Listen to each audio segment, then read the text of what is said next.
Olá, amigo ligado na programação da TVT e você que nos assiste por um dos nossos distribuidores ou pela internet. O programa Brasil Consciência está no ar e nesta semana nós fomos ao INPE para mostrar que o Brasil está próximo de ter sua primeira constelação de pequenos satélites. É o projeto SISMOL de monitoramento de manchas de óleo, que também servirá para monitoramento conjunto com a Marinha de atividades ilícitas de embarcações em toda a costa brasileira, protegendo a Amazônia Azul. Você também verá neste programa a entrevista que fizemos com o secretário nacional de Inovação Tecnológica, Henrique de Oliveira Miguel. Ele falou sobre a proposta de transformação do CPTEC INPE de Cachoeira Paulista em um data center para instituições públicas e disse que a tecnologia do CIPEC desenvolvida no INPE é disruptiva. Tudo isso e muito mais no programa Brasil Consciência de hoje, que é uma realização do SINDCT, o sindicato que representa os servidores públicos federais do INPE, do DCTA, do CEMADEM e da Agência Espacial Brasileira. Antes, porém, a gente vai mostrar uma iniciativa do INPE para realizar pesquisa e formar mão de obra especializada na aplicação de inteligência artificial em tecnologias espaciais. O Laboratório de Inteligência Artificial para Aplicações Aeroespaciais Ambientais, o LIAREA, fica dentro do Instituto em São José dos Campos, na Coordenação de Pesquisa Aplicada para o Desenvolvimento Tecnológico, o CODEPT, o antigo LABAC do INPE. Criado ao final do ano passado, o projeto já foi ampliado em 2025, aumentando o número de alunos e também o espaço físico ocupado no antigo prédio do LABAC. O que é o LIAREA? Como surgiu essa iniciativa? Então, o objetivo desse laboratório é precisamente tentar consolidar o conhecimento que nós temos aqui na nossa coordenação, que é a coordenação de pesquisa aplicada e desenvolvimento tecnológico nessa área de inteligência artificial. A nossa coordenação, ela tem a parte de computação, né? E então a gente faz pesquisa nessa área há bastante tempo. E nós também estamos muito vinculados ao programa de pós-graduação em computação aplicada, que é o programa onde a computação, digamos assim, é a mais forte. Então seria natural que essa parte de inteligência artificial ela pudesse ser, digamos assim, consolidada e estabelecida fisicamente na nossa coordenação, que é a COPDT. E como que foi essa ampliação? O que vocês ampliaram de verdade? Nós ampliamos em termos de estrutura física, né? Aumentamos o espaço, passamos de 1 para 3 salas, e aí tem toda a parte computacional que está relacionada. E também, lógico, em termos de pessoas, né? Nós temos 4 servidores do INPE, 2 colaboradores externos e em torno de 20 alunos de mestrado, doutorado e iniciação científica. Eles são bolsistas? Sim, são todos bolsistas, CNPq ou CAPES, né? Legal. E o que vocês começaram a fazer nesse pequeno período do ano passado para cá? Então, nós temos iniciativas basicamente nas principais áreas de atuação do INPE, né? Sensoriamento remoto, previsão de tempo e clima, astrofísica, geofísica espacial e um pouco na parte de engenharia aeroespacial. Então a gente tem um conjunto de iniciativas de trabalho nessas áreas, né? Nessas 4 áreas que eu te falei, um pouco menos na parte de engenharia aeroespacial. E a gente colabora com alguns projetos, como é o TerraClass, que faz o mapeamento de uso e cobertura da terra de áreas desmatadas, né? E também um projeto CISAM, que é um projeto relacionado ao Ministério da Saúde. Legal. E dentro dessas iniciativas aí que você falou, qual que é aquela que está mais avançada, aquela que vocês estão conseguindo avançar mais, ter melhores resultados? Olha, isso a gente pode dizer que as iniciativas que a gente tem mais forte atualmente seria na parte do grupo em si, na parte de assessoramento remoto, né? Isso é o que a gente, digamos assim, tem mais iniciativas com trabalho, como eu falei, no TerraClass, tá? Outros trabalhos relacionados, por exemplo, a monitoramento de lavouras de café. Tem também trabalhos na parte de previsão climática, que também está evoluindo bastante, mas também tem na parte de astrofísica, né? Mas se eu pudesse destacar uma no momento, eu diria que seria a parte de assessoramento remoto. O que vocês conseguiram fazer efetivamente com relação ao TerraClass? Já tem inteligência artificial definindo que tipo de uso foi dado para a lavoura? Existe o projeto TerraClass Cerrado, especificamente, que é o que a gente está mais envolvido, ele tem já um uso de inteligência artificial, particularmente com o envolvimento da Embrapa, entendeu? Que aí eles usam algumas ferramentas, mas isso é uma iniciativa que está sendo feita, digamos assim, fora do escopo do projeto. O que a gente faz a gente pega basicamente as classes temáticas do TerraClass Cerrado e tenta com isso melhorar, tentar dar fazer uma pesquisa que possa eventualmente no futuro melhorar essa questão desse mapeamento e que possa também, não menos importante, que é um problema, é automatizar mais o processo, né? Que é um processo que ainda é muito manual e até certo ponto precisa ser assim, porque como a gente fala, né? A gente não tem muito direito de errar nesse sentido, né? Tá? Então tem sempre que ter o fator humano no loop para poder averiguar, por exemplo, se o que a inteligência artificial está produzindo como resultado é coerente ou não é coerente, por exemplo. E qual outra iniciativa que você destacaria aí do laboratório que está em andamento nesse momento? Eu destacaria as iniciativas mais uma vez com o TerraClass Cerrado, né? Tem os alunos Matheus Miranda e o André Estevam, que eles estão trabalhando justamente na tentativa de melhorar a classificação que é feita por meio de inteligência artificial. A inteligência artificial, normalmente os trabalhos, elas aprendem uma tarefa de cada vez. Mas nesse caso, eu propus uma inteligência artificial que ela aprende várias coisas ao mesmo tempo, como se fosse o cérebro humano, que aprende várias coisas ao mesmo tempo. Quando por exemplo, uma criança está aprendendo a ler, ela também aprende algumas formas, aprende cores. Então, tudo isso simultaneamente é aprendido por essa rede neural artificial, que nada mais é do que um pequeno cérebro artificial com neurônios artificiais, que é essa inteligência artificial. Aí eu estou treinando essa inteligência artificial a partir de imagem de satélite, para que ela possa fazer a classificação do que tem na superfície da Terra. Por exemplo, o que é floresta, ou o que é uma área desmatada, o que é área de agricultura, tipo de agriculturas que existem de um ciclo, de mais de um ciclo. Alguns tipos tipos de vegetação de savana também podem ser identificados. E além de classificar, essa rede ela vai estimar a altura das árvores, especificamente da vegetação que tem no bioma cerrado. E como é que dá essa precisão toda da altura da árvore no bioma? O satélite com sei lá, 10 metros de precisão consegue te ajudar nisso? Ou é a inteligência artificial que vai interpretar a tonalidade da imagem para dizer qual é a altura da árvore? Essa é uma excelente pergunta. Para fazer isso, eu vou treinar a rede só com imagens de satélite, mas ela vai ser treinada de forma supervisionada. Igual um professor ensina o aluno de forma supervisionada, dizendo aqui está correto, aqui está errado. Então, o que eu vou passar para a rede? Eu vou treinar ela, vou ensinar ela com imagens de satélite e, ao mesmo tempo, vou passar a altura com um erro médio de 2 metros e alguns centímetros sobre a altura do dócil das árvores que tem naquela região que ele está estudando.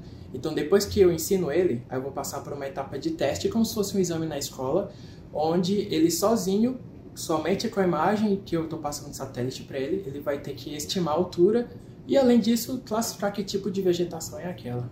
E como é que você sabe a altura que tem no local? Tem pesquisa em loco, alguém coletando essa informação para você? Exato. Esses dados eu já coletei de um projeto do grupo Meta, que eles fizeram como é que eu posso dizer? Eles fizeram o levantamento de altura de dossel de árvores globalmente. Então, eu utilizei esse banco de dados que está aberto gratuitamente na plataforma do Meta e estou implementando num conjunto de dados que vai sair no início de 2025.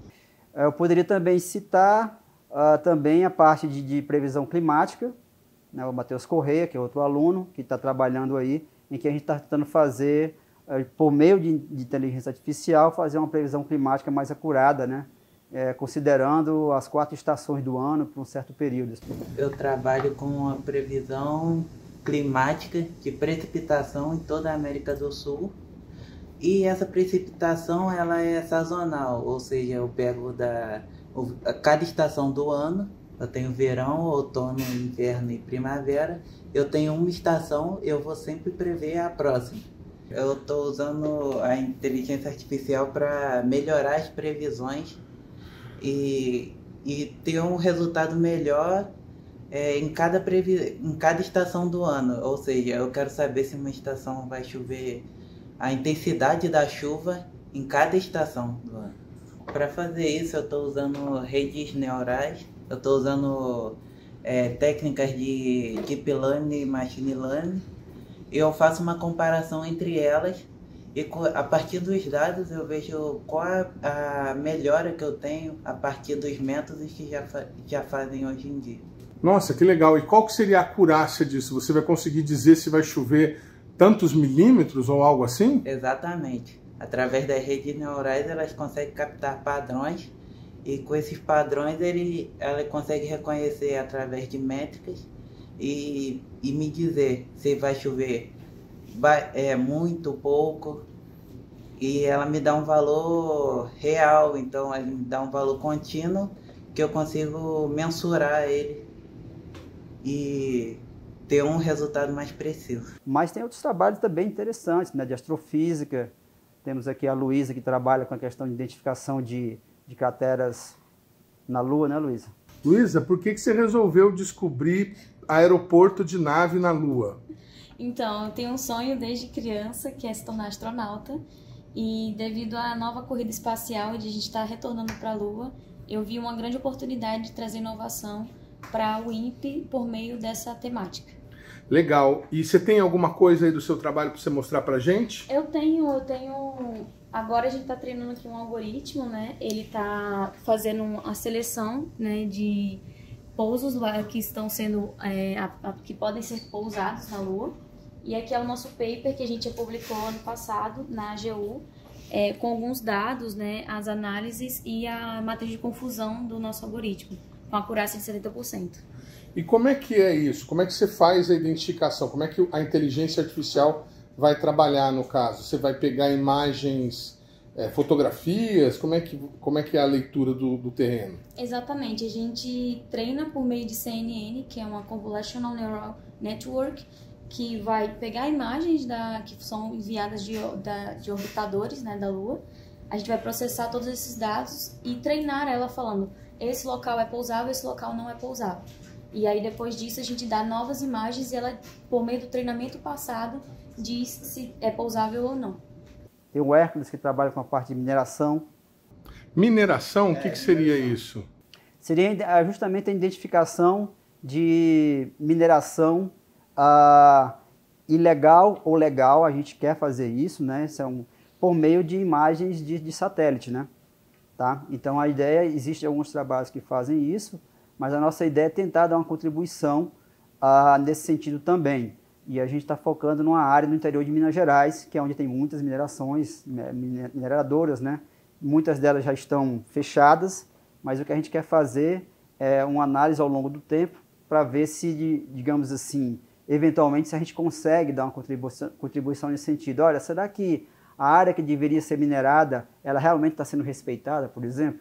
É um trabalho que a inteligência artificial pode ajudar também. É uma mineração industrial, nós não estamos falando de um garimpeiro, de alguém que está no rio com uma bandejinha, né? É uma coisa mais volumosa. Isso, é bom diferenciar até porque o garimpo é bem menor em questão de escala, dado que industrial você tem a demanda de maquinário pesado, ou seja, grande maquinário, e o que caracteriza uma exploração em larga escala, ou seja, uma grande área que foi provavelmente desmatada para extração de recursos minérios.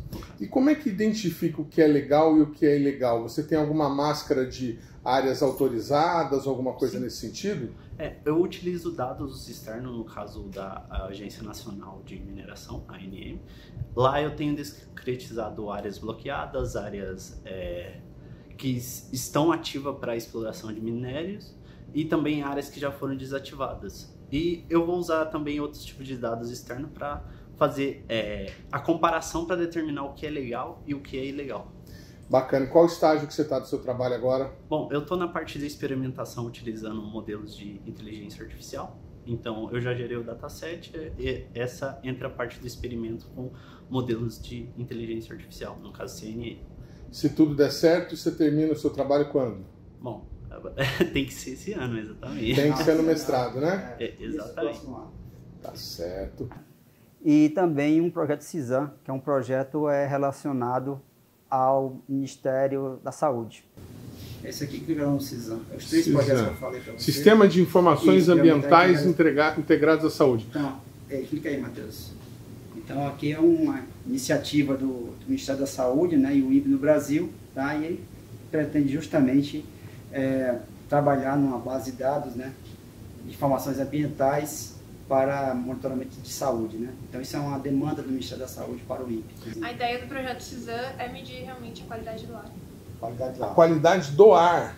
Ah, legal. E aí, com a criação dessa base operacional, e o trabalho dela entra nesse contexto de você tentar fazer esse assistente virtual para justamente facilitar, né, a questão de interação com esse tipo de informação, né? O meu trabalho, a gente vai começar usando algumas técnicas de processamento de linguagem natural e depois a gente pretende utilizar também LLMs para deixar esse chatbot mais aberto a outros tipos de inputs, para não ficar tão simples e poder ser usado por diferentes pessoas com diferentes formas de escrita, de se expressar e etc. Desculpa, explica pra gente o que seria esse input que você falou.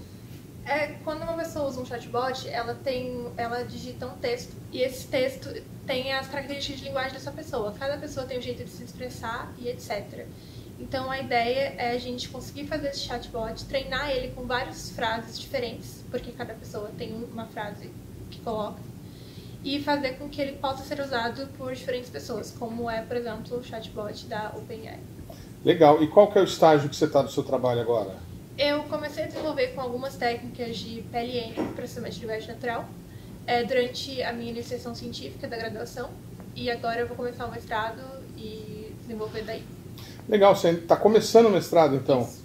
Bacana. Ele está aberto aí? É ele aí, não? É uma imagem dele. Como é que seria? O que seria isso? Basicamente, uma pessoa insere uma frase e aí o chatbot ele consegue identificar o que a pessoa está querendo dizer por trás da frase. Então, para ver se eu entendi, o laboratório, o Liareia, ele seria uma iniciativa dentro da computação aplicada do INPE para projetos, para desenvolvimento de aplicações com inteligência artificial, seja ela qual for. Sim. Dentro das áreas do Instituto, obviamente. Exatamente. Então, o nosso objetivo é esse, né? Você percebe que a gente então tem trabalho em basicamente todas as áreas relevantes do INPE, né? Então, a gente quer dar nossa contribuição em termos de pesquisa para os projetos que são de interesse do Instituto e que possa, quem sabe, no futuro, essa iniciativa se transformar em algo operacional. O caminho é o aluno propõe um projeto, mas é possível que a coordenação, que o Instituto fale, estamos precisando desenvolver inteligência artificial neste aspecto, e aí o Liareia entraria nessa... Sim, é possível, tá certo, nesse sentido de ter tipo uma demanda, né? Sim. Uma demanda que pode ser interna ou externa ao INPE. A única, digamos, restrição que a gente pode dizer que aquele negócio, a gente precisa de recursos, né? Tanto humanos como financeiros para desenvolver a ideia. Mas a gente também está aberto a esse tipo de colaboração. O Brasil Consciência vai para um rápido intervalo, mas a gente volta já, não saia daí.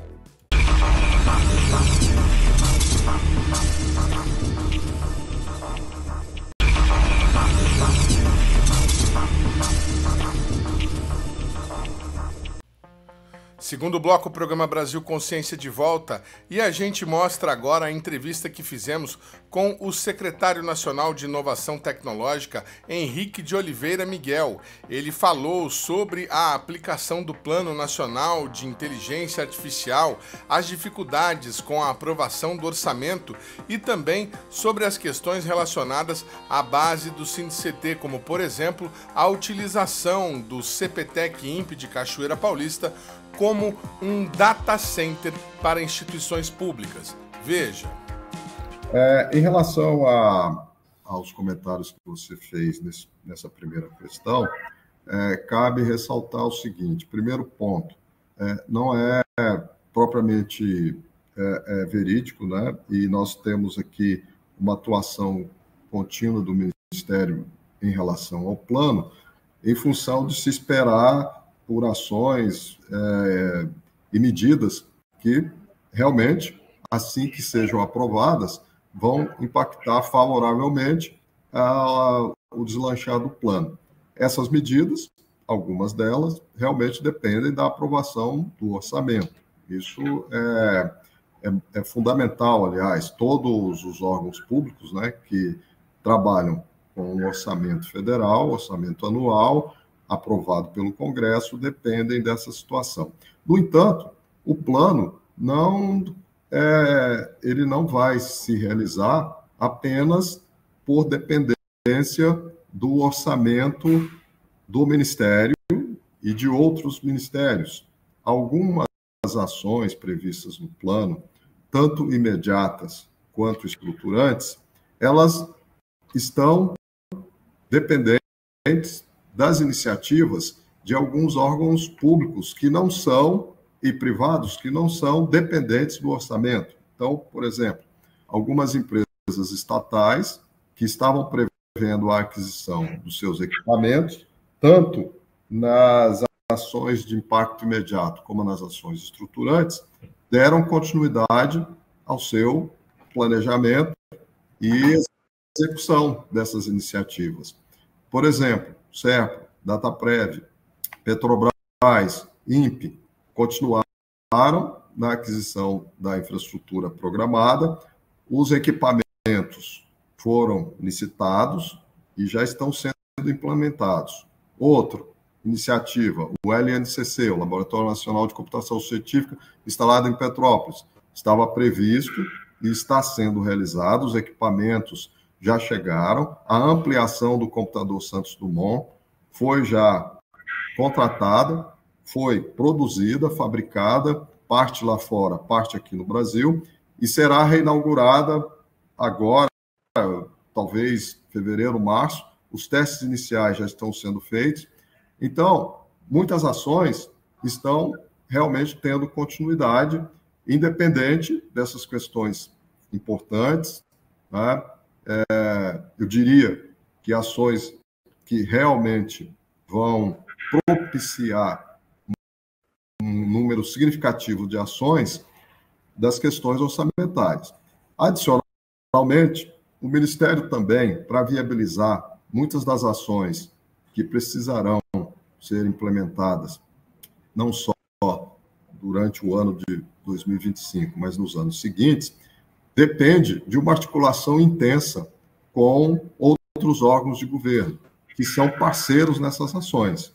Então, esses órgãos também estão sendo mobilizados para não só a revisão, quanto o aperfeiçoamento das ações já listadas no plano. E outro fator interessante, novas ações de interesse dos órgãos públicos e também do setor acadêmico e do setor privado estão sendo incorporadas ao plano. Estamos também trabalhando na elaboração de uma portaria para aprovar definitivamente o plano, né, como uma proposta integrada de governo, e o que ficou e está faltando hoje, que não nos permite, ou nos permitirá, melhor, atuar de uma forma mais integrada, articulada e coordenada com os outros ministérios e órgãos, é a definição do núcleo de governança do plano. Então, essa parte é que efetivamente aguarda esse ato que vai ter, então, vai estabelecer um comitê de coordenação e gestão do plano. Quando se montou o plano, se agregou iniciativas que já estavam embrionárias ou em andamento, como era o caso dos supercomputadores do INPE e do LNCC, né? Então, e não há nada de errado nisso, mas aí se cria um plano nacional. E essas iniciativas continuaram andando, mas o senhor está nos dizendo aí que ainda falta estabelecer, por exemplo, a governança, né, do projeto. A pergunta que a gente faz é porque haviam algumas metas, por exemplo, com relação à construção de supercomputação aqui, e importante o senhor ter citado aí no final da resposta essa questão das tratativas com outros países, porque haviam impeditivos, né, de tecnologias sensíveis cujas quais o Brasil não domina, que a gente precisaria de parceiros aí para poder fazer os nós, os hacks de supercomputação. O prazo de 24 meses que vocês estabeleceram para fazer, por exemplo, um hack supercomputacional, ele começa a contar quando for publicada a portaria? Não. Na realidade, como eu disse, algumas ações elas estão em plena execução. Tá? Essas que você mencionou especificamente. Bom, primeiro, uma observação. Os acordos com os países que nós estamos fazendo não tem nenhuma correlação com restrições dos Estados Unidos, etc. São acordos, por exemplo, com a Espanha, com a Universidade de Barcelona, para o desenvolvimento de aplicativos, parte da pilha de software. Isso está em pleno desenvolvimento, o cronograma é esse. Pode ocorrer atraso? Pode, mas não por conta de atraso orçamentário ou atraso de acordos, assinatura de acordos ou publicação de portaria. O desenvolvimento da primeira parte da pilha de software e do nó, ele está em andamento. Ele envolve instituições de ensino e pesquisa brasileiros, a Universidade de Barcelona com seus parceiros e outras universidades. Então, esse é um acordo entre países, mas também entre instituições. Não tem nenhuma restrição de desenvolvimento de tecnologias. Por quê? Porque está se desenvolvendo uma tecnologia para aplicativos que vão ser instalados e rodar em tecnologias abertas, baseado em processadores RISC-V, de tecnologias abertas, e tem um envolvimento de empresas privadas brasileiras e estrangeiras que têm interesse nesse projeto. Então, aqui não tem a interferência direta do governo, né, que precisa aguardar o ato ou a portaria ou o orçamento. Houve já, e isso fez parte do plano, durante a construção do plano, se acelerou essa medida para assinar esses acordos, por isso que o cronograma previsto no plano, ele, na realidade, mencionava a meta prevista no projeto. Entendeu, né? Ou seja, a parceria, a cooperação, o projeto de desenvolvimento, ele continua. Quando nós tivermos os recursos previstos no plano, se fará a complementação adicional necessária para finalizar o ciclo final, a etapa final do projeto. Mas essa fase inicial necessária para o desenvolvimento, no qual posteriormente entrarão as empresas participantes, essa fase continua sendo desenvolvida. Então, não houve nenhum prejuízo em relação a aguardar o plano ou restrições de acesso. O cronograma, para algumas atividades, eu reconheço que ele pode ter sido ambicioso quanto à meta, mas ele será reajustado se necessário for. Mas nós não temos dificuldades quanto à articulação com os países, recursos iniciais que já estavam previstos e foram liberados, e ações que efetivamente, já aquelas ações importantes em dar continuidade aos projetos, estão sendo tomadas. Neste meio tempo, enquanto essas ações estavam acontecendo, enquanto vocês estavam discutindo o plano, nós tivemos o impacto aí do lançamento da inteligência do chatbot GPT, né, o DeepSeek chinês, e trouxe uma nova perspectiva para esse tipo de tecnologia, usando um hardware menos parrudo, vamos chamar assim, e conseguindo fazer praticamente a mesma coisa ou um pouco melhor do que fazia a DeepSeek. E no plano consta uma ação de impacto imediato de 92,5 milhões com uma startup mineira chamada TakeBlip, né, para desenvolver chatbots personalizados. A gente entrou na página da TakeBlip e vimos que eles trabalham basicamente aproveitando o ChatGPT. Vocês pensam em rever essa estratégia por conta do advento dessa nova tecnologia? Cabe aqui um esclarecimento. Essa é uma iniciativa de um projeto que foi contratado pela FINEP. Tá? Esse projeto, então, ele passou pelos critérios de análise, está sendo acompanhado. Normalmente são liberadas parcelas para que a empresa realize o seu desenvolvimento. Eu não vejo nenhum problema, está baseado no ChatGPT. O ChatGPT também vai evoluir. Tá? Eu não tenho informações sobre como a startup, a TakeBlip, está conseguindo acesso à infraestrutura computacional, mas nós identificamos várias alternativas. Por exemplo, parceria com as próprias Big Techs. Tá? Então, as empresas startups, elas têm, através desses acordos de parcerias, principalmente para startups, e com apoio de recursos governamentais, eles têm conseguido acesso à infraestrutura computacional. Tá? Como ele está partindo de um LLM base já, que tem uma capacidade grande, já é bastante treinada, ele provavelmente está desenvolvendo uma aplicação, tá? Uma aplicação baseada no ChatGPT e o que a gente tem chamado aí de Shorts LLM.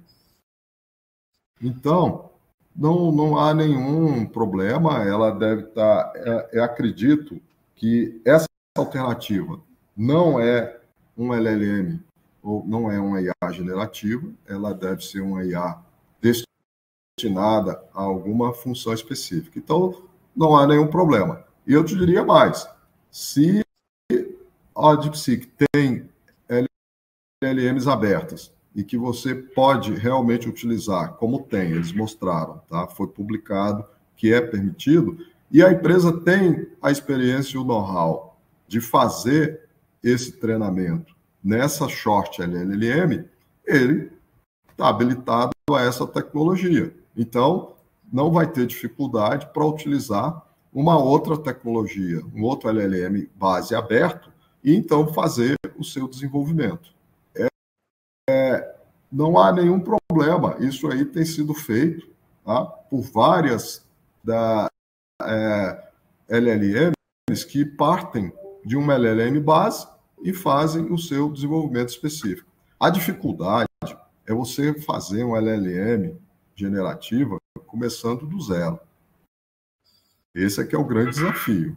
E aí, realmente, você precisa de alguma infraestrutura, não importa hoje, a DeepSeek mostrou que não é necessário, não seria necessário uma infraestrutura tão grande, ela mudou a forma de desenvolvimento, tá? Usou uma tecnologia revolucionária, mas outras também já existem e estão em andamento, estão sendo desenvolvidas. E essas são as rotas alternativas que o plano pensou, tanto em desenvolver os equipamentos que vão dar origem a GPUs, a nós GPUs, e também a computadores de alto desempenho, como também LLMs para uso, treinamento de base de governo e uso no governo. O secretário também falou sobre as ações de monitoramento ambiental que utilizarão inteligência artificial e que já estão em desenvolvimento por instituições da base do SINCT. Um projeto que o INPE já delineou em parceria com vários órgãos prevê, por exemplo, com o CIMADEM, o uso de estações terrenas que vão fazer o monitoramento daquela região sobre vários aspectos, tá? Várias questões, clima, temperatura, pressão, sismologia, vários aspectos. Esses sensores e essas unidades detetoras estão já sendo desenvolvidos. Esse é um projeto que, na realidade, ele não começou agora. Ele começou alguns anos atrás com o CEMADEM, que está ampliando suas unidades de monitoramento, porque ele tinha um número reduzido de cidades, agora amplia, e o trabalho inicial que será feito será essa grande articulação. Por outro lado, o INPE, por intermédio até do lançamento de novos satélites, vai prever esse monitoramento focado aqui no Brasil, na América do Sul. O novo satélite vai ter um ciclo maior de leituras, né, várias vezes por hora, vai prestar informações de diferentes naturezas. A previsão é que seja de baixa órbita e que consiga, então, obter um número significativo de informações. Mas esses são projetos que eu estou delineando para você, que estão ainda... a gente já tem uma boa ideia sobre isso, tá? Mas eles serão, então,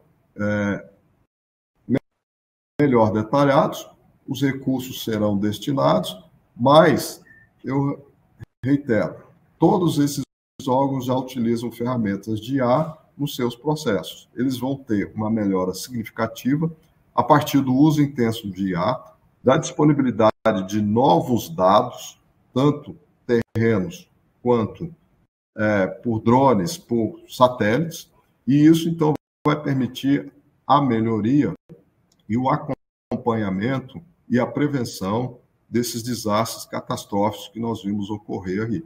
E que a tendência dos climatologistas e dos especialistas nessa área é que isso deve continuar ocorrendo com maior frequência.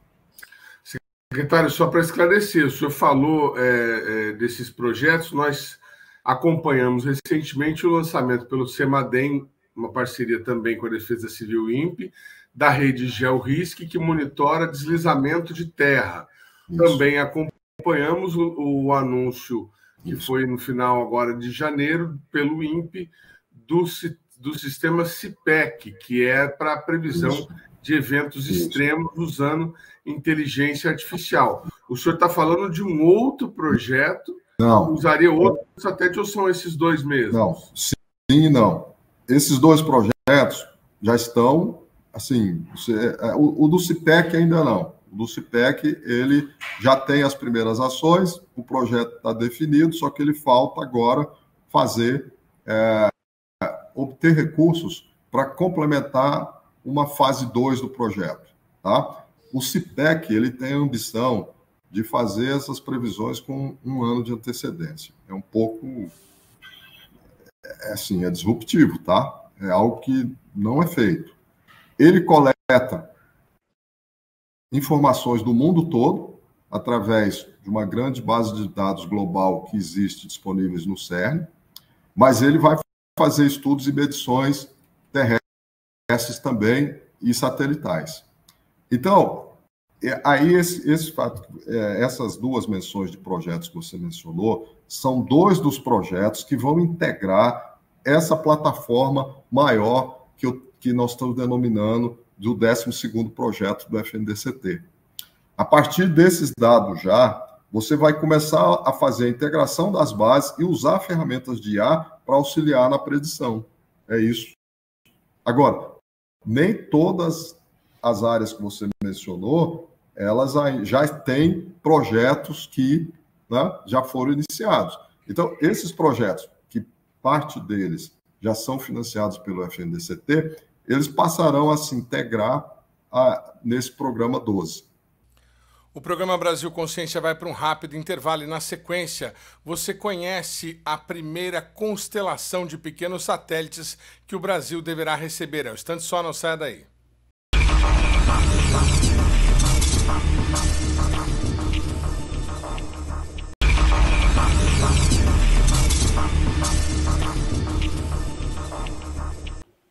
Muito bem, amigo do programa Brasil Consciência. E agora, conforme a gente anunciou no começo do programa, a gente fala sobre esse projeto da primeira constelação de nanosatélites brasileira que tem relação com o projeto Sismol. Na verdade, os satélites são o projeto Sismol, que a gente ouviu o Dr. Paulo Nobre falando pela primeira vez há 2 semanas aqui no programa. Vamos relembrar.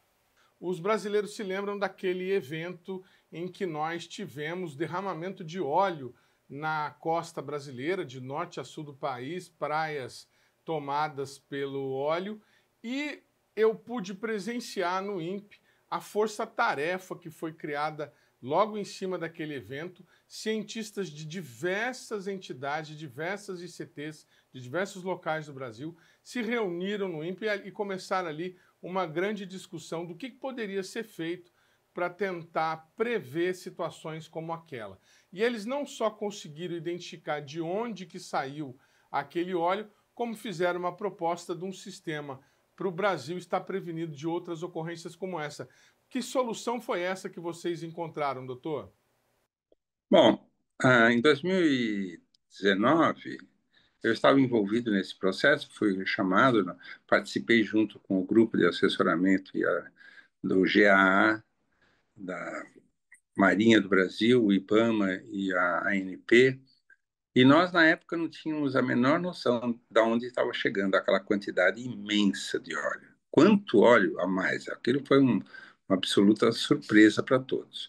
A partir daquilo, o Ministério de Ciência e Tecnologia viu, o Ministério de Ciência, Tecnologia e Inovação viu o potencial do trabalho cooperado de várias instituições e fez uma encomenda através do FNDCT para o desenvolvimento do sistema multiusuário de detecção, previsão e monitoramento de óleo no mar. O que é esse sistema?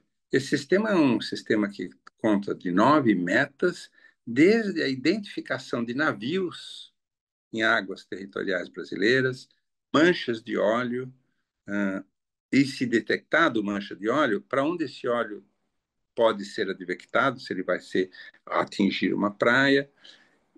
Mas não só, nós tínhamos lá uma sala de situação que deve ser inaugurada em breve, lá no INPE de São José dos Campos, em parceria com a Marinha e com o IBAMA. Então, dentro do SISMON, nós também recebemos a incumbência, e a engenharia do INPE está desenhando esse sistema hoje, que é de fazer a cobertura de toda a área do mar territorial brasileiro,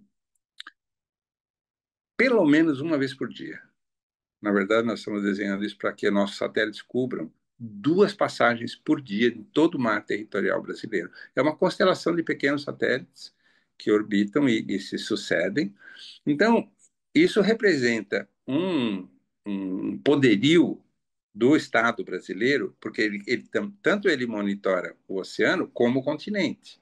Então, você imagine que nós, quando essa constelação de satélites for construída e lançada e operada, nós passaremos de uma imagem a cada 12 dias de um satélite estrangeiro para 2 imagens por dia de todo o território nacional.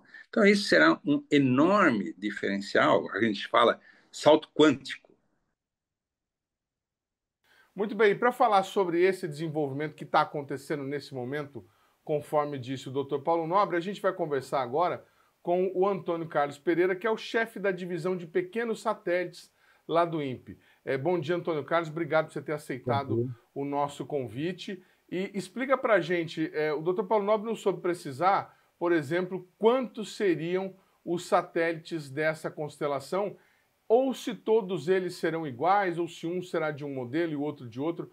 O que vocês já têm em mente nesse momento?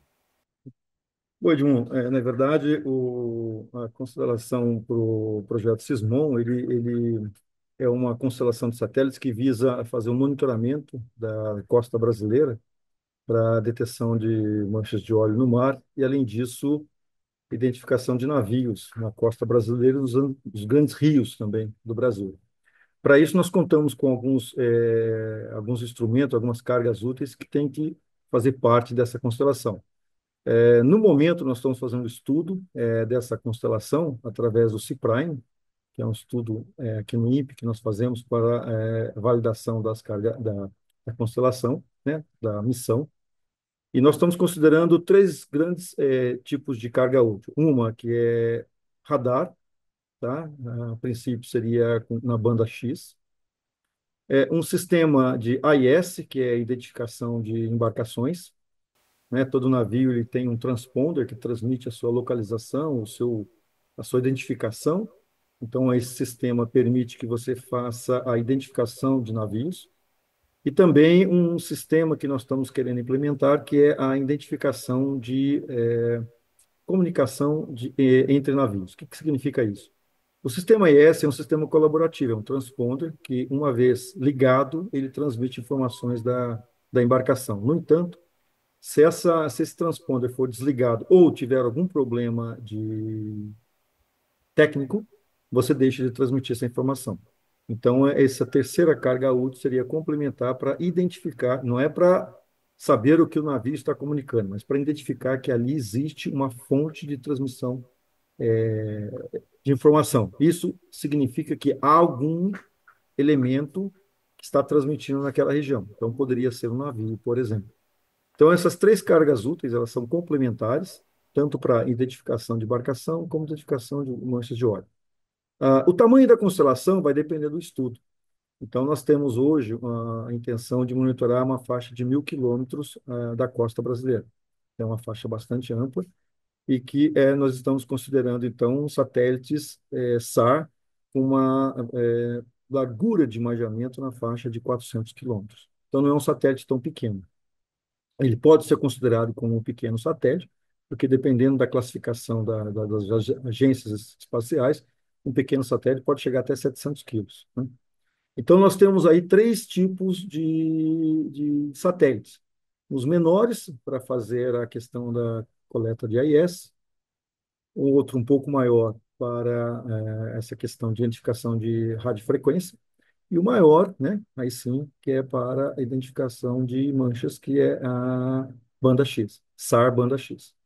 A quantidade de satélites vai depender muito desse estudo que nós estamos realizando. Então, nós imaginamos que até o meio do ano a gente tenha essa definição, porque a gente quer fazer uma constelação otimizada, né, o menor número possível de satélites para atender essa missão. Então, hoje, nós estamos estimando aproximadamente de 4 a 6 satélites em banda X, e para pequenos satélites na faixa de 6 a 8 satélites. Mas isso tudo vai ser validado após o término do estudo no CIPRAE.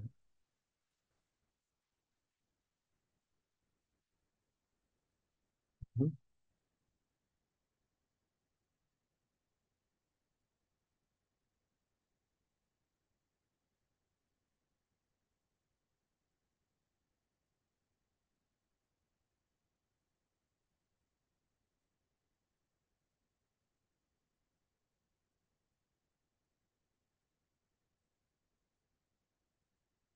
O nanosatélite, né, como eu falei anteriormente, a classificação.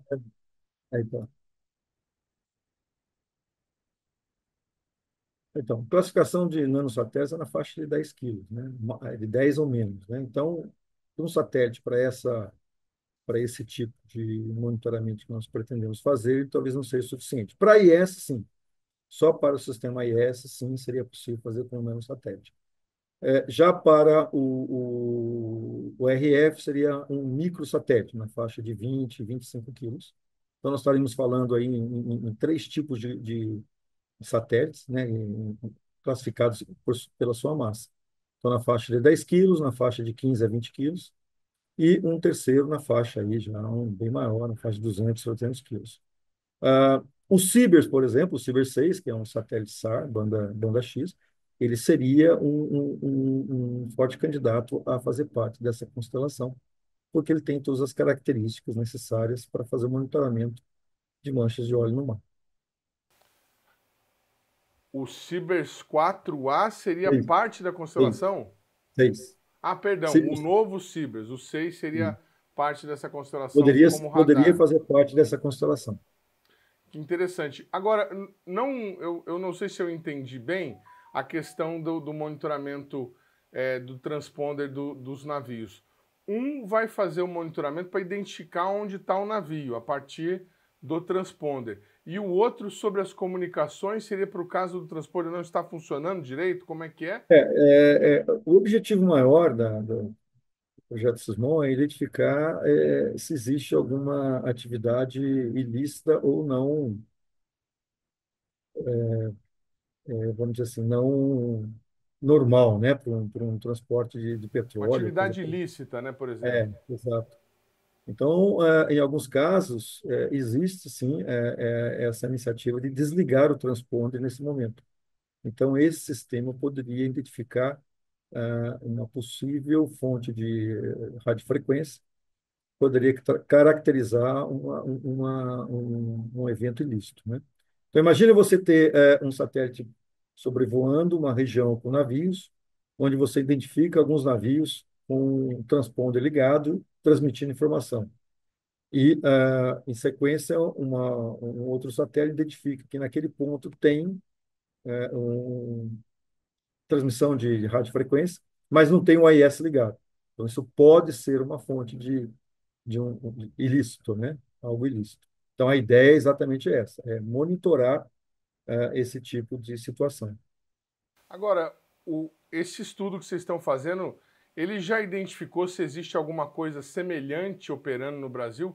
Porque pelo que o senhor está falando aí, é algo inédito, a gente conseguir monitorar navios na costa brasileira. Pode servir, inclusive, para fiscalização da Amazônia Azul, né? Pesca Sem dúvida clandestina nenhuma. e tudo mais. Sem dúvida. Um dos objetivos do SISMON é exatamente esse monitoramento. Por quê?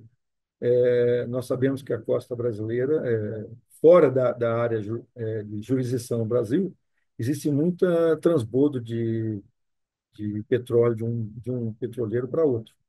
Então, nesses casos, seria interessante você fazer um monitoramento, porque, em geral, esse tipo de transbordo, né, transferir o petróleo de um navio para outro, isso pode provocar um derramamento de óleo, e esse óleo chegar na costa brasileira. Então, é importante que faça esse monitoramento. Além disso, existe também uma outra situação, que é a lavagem dos tanques. Então, o navio, quando ele vai transportar um outro tipo de petróleo, né, ele faz a lavagem dos tanques e toda aquela água com petróleo é jogada ao mar. Então, isso é importante também você identificar. Então, sempre que você tiver, são missões complementares, né? É a missão SISMON, mas são satélites complementares. Então, você tem um satélite que você vai ter um imageamento, você vai poder ver manchas de óleo, você vai ter, ao mesmo tempo, capacidade de identificar se aquele navio, que navio que estava ali pelo sistema AIS, se não tiver o AIS ligado, você vai poder ter, eventualmente, a identificação que havia transmissão de radiofrequência ali. Então, esse sistema é complementar para fazer o quê? Não só a identificação da mancha no óleo, de óleo, como também a identificação do navio causador desse delito. Ou desse acidente, né? Pode ser acidente também, claro.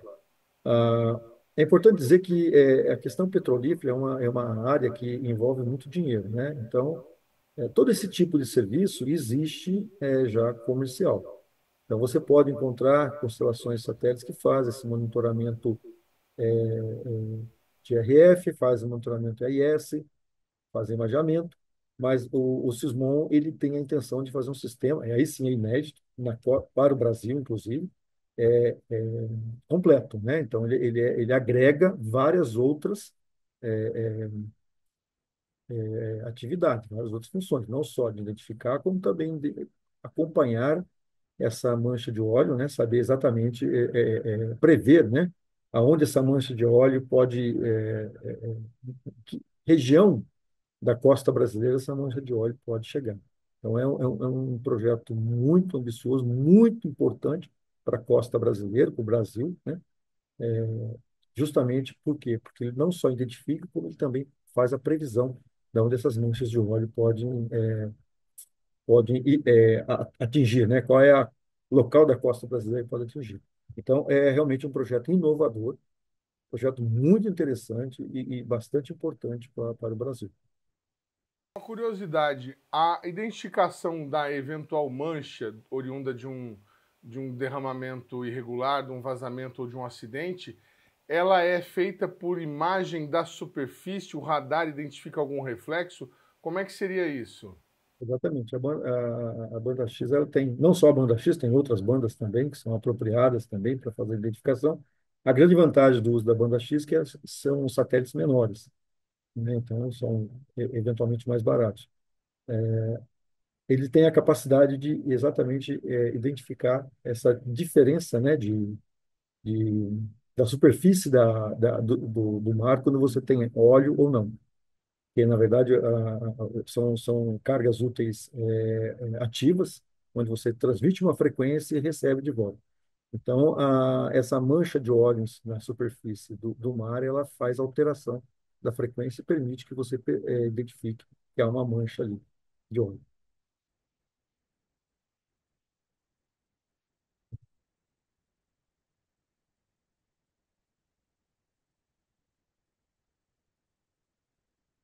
Nós estamos, perfeito, nós estamos idealizando a constelação como uma órbita polar, no qual nós vamos fornecer diariamente uma imagem completa de toda a costa brasileira. Isso é bastante significativo, porque um navio petroleiro, ele tem a velocidade dele de locomoção é bem lenta. Então, se eu tiver uma imagem completa de toda a litoral brasileiro, né, 1.000 quilômetros por dia, você consegue acompanhar essa, a movimentação do navio. Então, nós entendemos que isso seria suficiente para fazer esse monitoramento. Então, uma imagem completa de toda a costa brasileira por dia. Uma revisita por dia, né? Uma visita por dia. Legal. E o Dr. Paulo Nobre disse ainda que essa constelação também, além de todas essas funções que o senhor falou, também será capaz de receber dados das PCDs brasileiras, complementando aí o Sistema Brasileiro de Coleta de Dados. Todos Esse os satélites deverão ter essa capacidade? esse é um estudo complementar que nós estamos também introduzindo. Esse foi um requisito novo que foi colocado agora. Então, nós estamos avaliando exatamente a possibilidade de que todos os satélites possuam esse tipo essa capacidade de coleta de dados. É mais ou menos similar ao que os SCDs fazem hoje, os Cibers também, todos os Cibers que foram lançados até hoje, né, os 6 Cibers anteriores, inclusive o 4 e o 4A que estão voando, possuem um transponder para PCDs. Então, isso seria uma complementação do que já existe hoje na operação.